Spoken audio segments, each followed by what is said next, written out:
They had just 15 assists for you guys as a team today, 17 turnovers. They scored a lot off of those. What did you feel like was so clunky or disjointed on that end of the floor? I think it got better as the game went on, but I think just starting,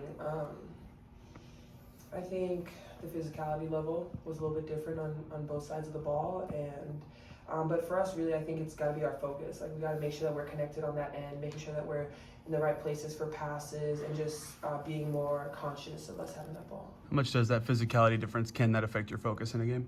I think just really trying to be able to fight through that, I think is definitely hard sometimes, because I think, you're trying to make sure that you're doing one thing on one side of the ball, and then you get on the other end, and it's kind of like, okay, well, sure, they can beat us up, that's no problem.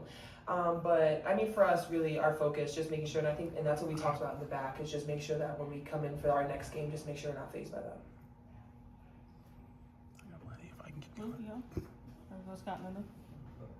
Aliyah, you guys mounted that monster comeback 19-0 run. What led to that, and what was so effective to get that done to make it a game at the end? Yeah, we did a lot better on the defensive end, getting stops, not allowing them second chance points, and then we found the hot hand, and Bibbs was that hot hand, especially too for a part of that game, getting us that lead back.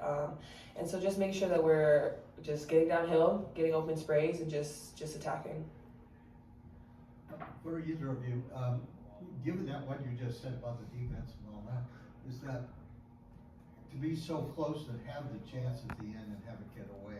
Yeah, obviously that's a tough one. Yeah. Yeah, I was gonna say, how do you feel about that? Go ahead, Chloe. Well, obviously not great. It's never fun to lose. Mm-hmm. I thought we got a pretty good look out of it, but again, I think we shouldn't have been in that position to begin with. The 17 turnovers got us there. Mm-hmm. So yeah, we shouldn't have even been there. But I thought Kelsey got a look at it. It's unfortunate, but yeah, on to the next. Chloe, you were on the floor during that late third stretch when the Wings went on that run. What did you see that went sideways for you guys in that stretch? We were just turning over the ball. I mean, yeah, as I said, the 17 turnovers, and I think we just didn't match their physicality, and we needed to clean it up, and I think that's what happened in the fourth when the girls come in and they really looked after the ball and shared the ball offensively, and I think that's how we got into more of a group. It really started defensively, and in that third we just let it slide. They had way too many points off our turnovers. So now it's been a couple of weeks. What's your kind of comfort level of familiarity now with the group and an understanding of what is being asked of you? Yeah, I mean, the group has been amazing. They've been really great at helping me integrate into everything. And so, we're on the road for however long, 10 days. So I really got to know everybody there, but everyone's been really good. And I suppose it's just the highs and lows of the season. It's kind of just like on to the next. Like, yeah, today sucks, but we're playing every other day. So it's like, okay, let's learn from this one and go get the next one.